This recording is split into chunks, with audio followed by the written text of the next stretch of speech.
shall cast you into a pit of infinite tortures.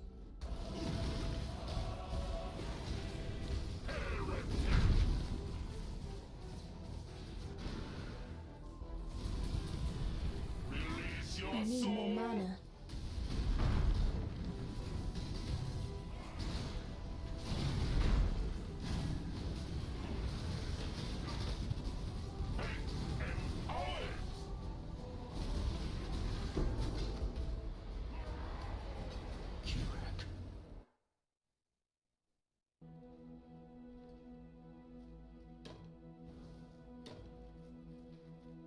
Welcome! Time has no meaning here. Your pain will be endless. Be judged! I need more mana. I thought myself... With your death, this nightmare may finally end. I'm better. Dance! Dance!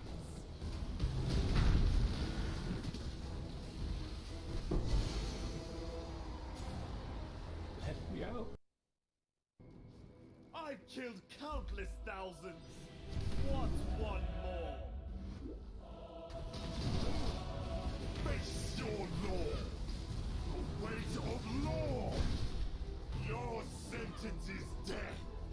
Crush the intruder.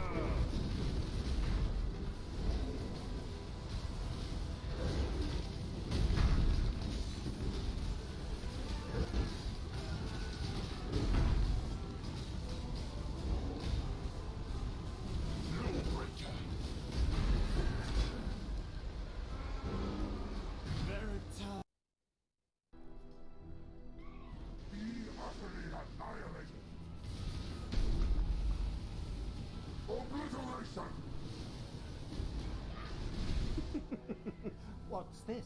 A real challenge? You finally caught my attention.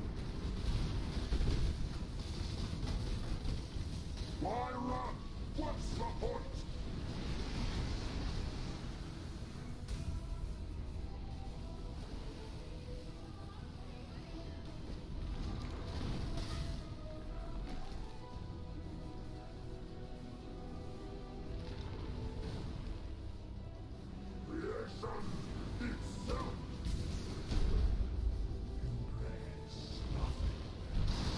The others found strength in their projections. They became reliant on them. Not so foolish. Die.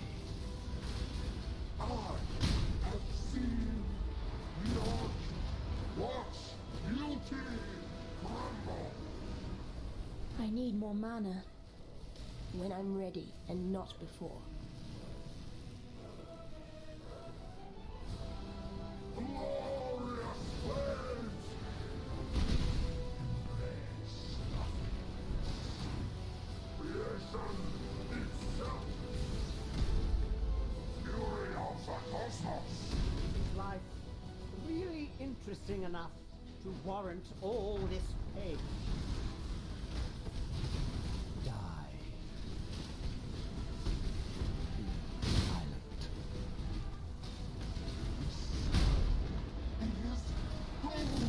Die.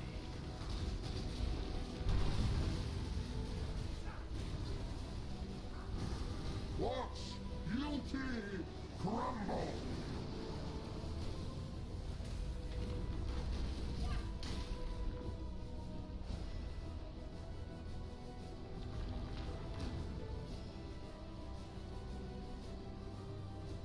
Creation itself. Glorious words. Fury of the cosmos. Do you yet see the futility of your efforts?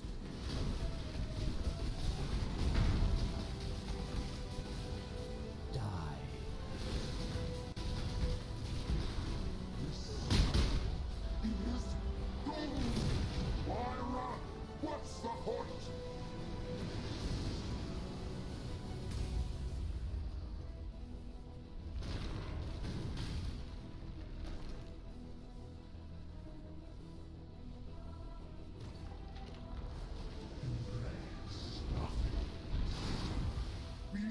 Utterly annihilated. Glorious flames! The edge of death, my heart races. I am alive.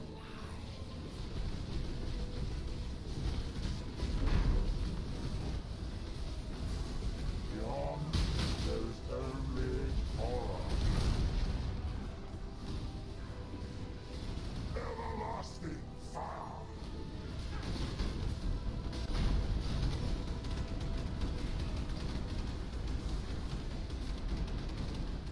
You will laugh, but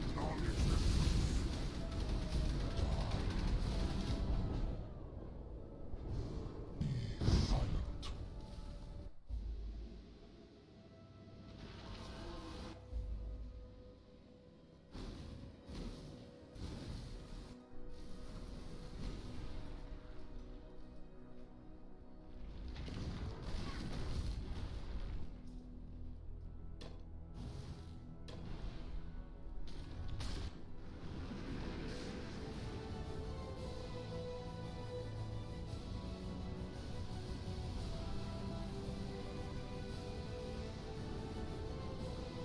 Everlasting fire.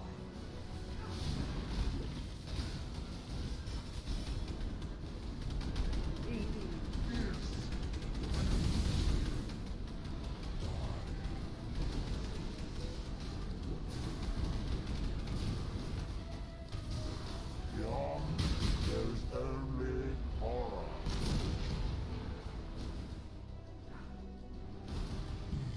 Silent.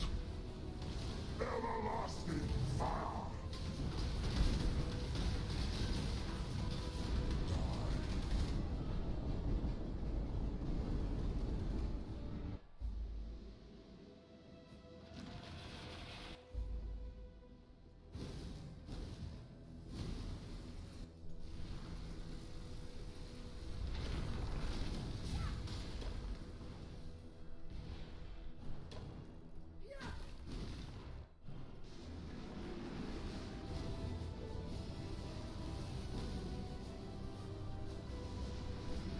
Beyond, there is only horror. Everlasting fire. I felt something.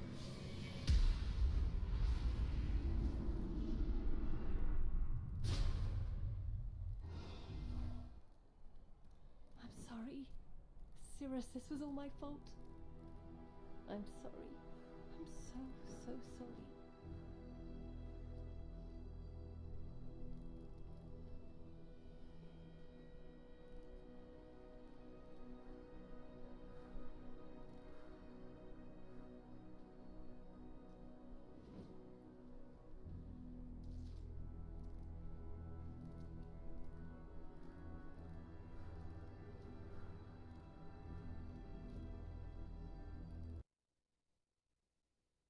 Hello everyone, it is Z. I am here with an update on my Divine Ire Ignite Elementalist. This is the imported character for my Sirus kill. This is the character I started the league with, and it went really well. This is the tree that I ended up going with, which is slightly different from the tree that I was talking about in the previous video. Most notably down here, we are taking this extra life. We are also taking quick recovery here, and the sovereignty set of mana reserve reduction. Currently, I also do not have a set of cluster jewels, and I'll talk about that in just a moment. We're taking this set of notes here for the reduced mana cost. We're taking this for the mana regeneration rate, and we're taking this for the larger mana pool. Something that I hadn't anticipated at the time of making the build guide was how mana hungry the build was going to be. Something that helped tremendously with that, other than changing up a little bit of the tree, is the new glove base type. These are Aetherwind gloves. I think there are a couple higher tier variants, but this is 30% chance to refund us our mana whenever we cast a skill, and that really helps because that will proc every time Divine Ire ticks. There's a 30% chance that it's effectively free.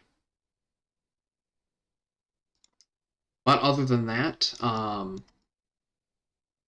major changes in terms of itemization were really not very many. We ended up going with the 3 Eminences, the Anima Stone, and the Mantra Flame, exactly as I thought we would. Malachi's Artifice is also a staple for the build. We'll apply Elemental Equilibrium with our Lightning Golem.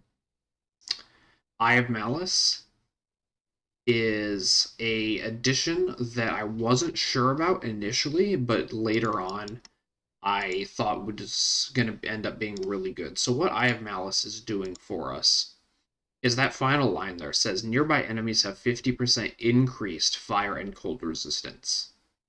Now this is different from something like the cold resistance here where it says plus to cold resistance. Increased fire and cold resistance is actually multiplying their current resistance by 1.5. That which means that if they have a positive resistance, they get more resistance, which is bad. But if they have a negative resistance, their resistance goes even further negative, which is very, very good for us. Because we have, let me just set this up here. This is our list of things that are reducing the enemy's elemental resistance. And as you can see, we are hitting a lot of minus resistances between the between combustion, flammability, equilibrium. The Mastermind of Discord node is enhancing our exposure that we are applying with both Eye of Malice as a smaller exposure, but in single target we are using Arcanist Brand to also apply Wave of Convictions exposure. They don't stack, so usually in single target it's just the Wave of Conviction exposure, and while clearing it's the Eye of Malice exposure on hit. And then those values are getting multiplied by 50% negative to the enemy's fire resistance. So on a Sirus type boss, we are actually hitting around negative 110 fire resistance total, which is huge. And on non-boss enemies that we would fully debuff that don't have any base resistances, we're actually hitting around negative 250 fire resistance, which is absolutely amazing. We're hitting 2.3 million DPS, and the only even moderately expensive piece that is in this build is our Anima Stone. Speaking of the Anima Stone, our Golem setup didn't change very much. One thing I did do was, for our Chaos, Flame, and Ice Golems, I attached them to Meat Shield so that they would taunt enemies for us, and also so that they were a little bit tankier. Them taunting bosses is an extremely large defensive layer for us, which is very, very nice. Our Stone Golem is in an unset ring and has a +1 on it, but that's not really too important. Stone Golem on its own can taunt, so I didn't need it on this link. And obviously our Lightning Golem needs to be in the Artifice so that it can apply Elemental Equilibrium.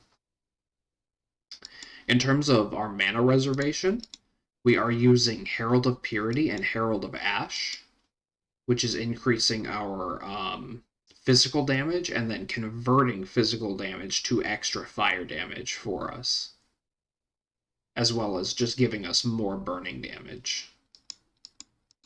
Our last piece of reservation is either Malevolence or Skitterbots.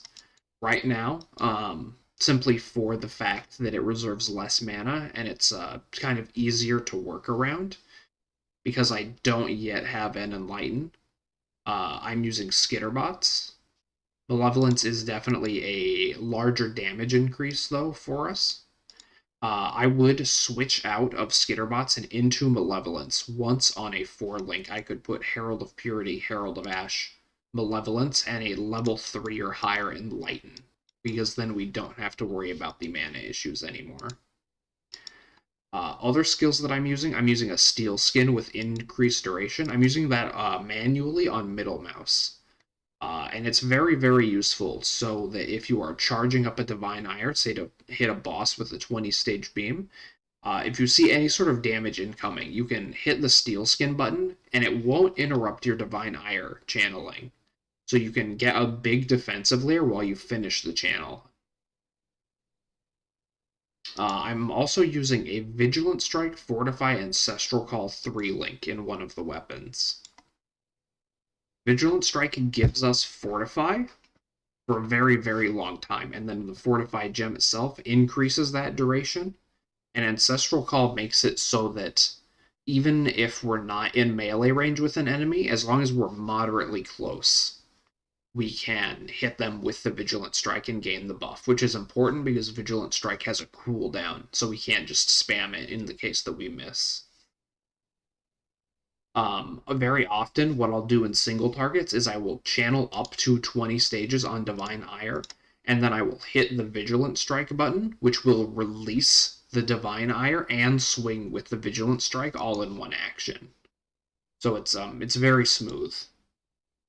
And the Fortify is a very, very large defensive layer for us.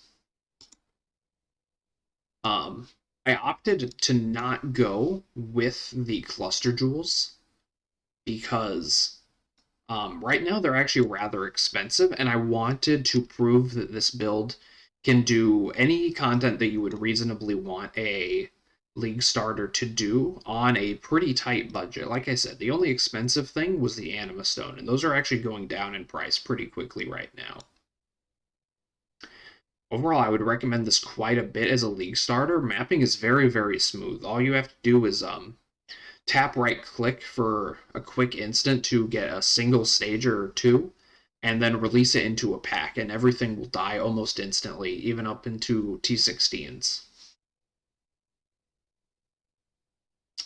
Upgrades that I would potentially want from here that wouldn't be too expensive, it would include getting a Chaos Golem that is a level 21 gem, and then putting it instead of the Stone Golem into the +1 ring, so that the Chaos Golem reaches level 22. So for example, you can see here that our Chaos Golem is granting 4% physical damage reduction base. That is getting multiplied by things like our Ascendancy and the Golem node here, and all of our Primordial Eminences that have increased effect of buffs granted by your Golems. And in total from that, we are getting 22% physical damage reduction from the Chaos Golem, which is really big. If we are able to rearrange gems and get the Golem to 22 total, that actually jumps up to 28 physical damage reduction, despite this only increasing to 5, because that extra 1% also gets multiplied by our several hundred Golem buff effect. For people who are interested in continuing this build into even further endgame, I also have a setup that is using Cluster Jewels, which, as you can see here, deals almost 50% more damage. And our damage right now is already very, very respectable. We lose just a little bit of life from not taking this anymore. And we are taking 2 clusters with Cooked Alive and Blowback, which are currently around 3x each. You can also get for Blowback and Burning Bright on a medium for around 1x right now, and then a large that has 3 notables, with one being Burning Bright and at a good accessible location, is around 3 or 4x right now. Transcendent Mines are also around 2x right now, but are also a very large damage increase. So for in total a extra cost of around anywhere from like 6 to 10x just on jewels, you can get 50% more damage at around the same level. This only requires 2 additional levels, and this is even including the fact that we are a little bit short on dex from our gear in terms of using our ice golem. Speaking of like our gear, most of my gear that's currently equipped, for example, the gloves, the boots, and the amulet. I think all 3 of these, and the unset ring, actually, all of these are from the campaign, and I have not upgraded any of this gear since. As you can see, yeah, take a look at this unset ring. It requires level 5. All of this gear was very, very cheap. I paid, I think 30 or 40C for this chest piece, and I only got it because it just has an absolute bunch of life and was a 6 link. We got all the way into red maps, and it wasn't until yesterday that I actually bought this 6 link and upgraded from our 5 link. This belt, I think, actually is also from the campaign. We really haven't made too many gear upgrades because it just hasn't felt necessary. We haven't been dying too terribly often. Our damage has been very, very respectable. The 2 times that I did die in the Sirus fight were absolutely user error in terms of me. I think both times it was me getting slowed by the spinning beam and then not being able to dodge the die beam afterwards, which was entirely my fault, and with a little bit of better play could have been avoided entirely. But overall, that is where the build is. That is where I think the best direction for the build to go will be in terms of these cluster jewels. I'm planning to start up another build later today on stream. If a build guide for that is something that you might be interested in, I'm definitely going to make one once the build has gotten going. But if you want one sooner than that about the general concept of the build, similar to what I did for the previous Divine Ire video, please let me know. And obviously liking and subscribing would be immensely helpful to me. But thank you for watching this video even. If you have any questions or any comments about the build, please leave a comment, and I will do my absolute best to respond to you. This has been Z, and I really appreciate you spending your time. Thanks.